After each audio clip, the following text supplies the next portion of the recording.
അങ്ങ് ഒരു നൗഷാദാണ്. അപ്പൊ അങ്ങ് സംസ്ഥാന പ്രസിഡന്റ് അല്ലേ? ഈ നൗഷാദ് അസോസിയേഷൻ സംസ്ഥാന പ്രസിഡന്റ്. എന്തിനാണ് അങ്ങനെ അസോസിയേഷൻ ഉണ്ടാക്കി? ഈ നാട്ടിൽ എന്തെല്ലാം കാര്യങ്ങൾ അങ്ങേക്ക് ചെയ്യാമായിരുന്നു. ഞാൻ ആദ്യത്തെ പ്രസിഡന്റ് അല്ല.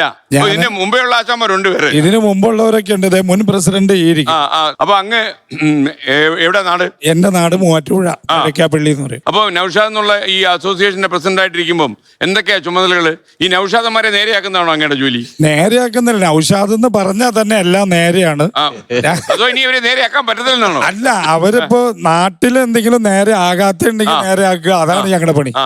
ഇതില് ഈ നൗഷാദ് എന്ന് പറയുന്ന സംഘടന ചേരാനേ കല്യാണം കഴിച്ചിരിക്കണം. അങ്ങനെ നിർബന്ധമൊന്നുമില്ല. പേര് വന്നാ മതി. ഇപ്പൊ ഈ 8000 പേരുടെ സംഘടന ഉണ്ടാക്കിയിട്ട് നിങ്ങളുടെ ഫസ്റ്റ് കണ്ടീഷൻ എന്തുവാ? ഈ നൗഷാദന്മാരെ സംഘടന ഉണ്ടാക്കുമ്പോൾ എന്തൊരു ഉദ്ദേശം വേണോ? അല്ല, ഞങ്ങൾ 8000 അല്ല ഉള്ളൂ. ഇപ്പൊ ഞങ്ങള് രജിസ്റ്റർ ചെയ്ത് മെമ്പർഷിപ്പ് എടുത്തത് 8000 ഉള്ളൂ. നൗഷാദന്മാര് മൊത്തം നോക്കിയാൽ 10,000-ന്റെ മേളിലുണ്ട്. ഒരുപാട് എണ്ണം കൂട്ടണ്ട.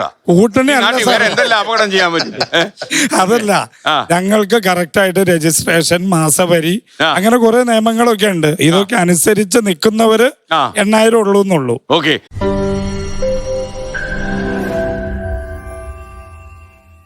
ലോകത്തെവിടെയായാലും ഏത് സമയത്തും 24 വാർത്തകളും ഓഗ്മെന്റഡ് റിയാലിറ്റി പാക്കേജുകളും എക്സ്പ്ലെയിനറുകളും വിശദമായി കാണാൻ ഞങ്ങളുടെ യൂട്യൂബ് ചാനൽ നിങ്ങൾക്ക് സബ്സ്ക്രൈബ് ചെയ്യാം.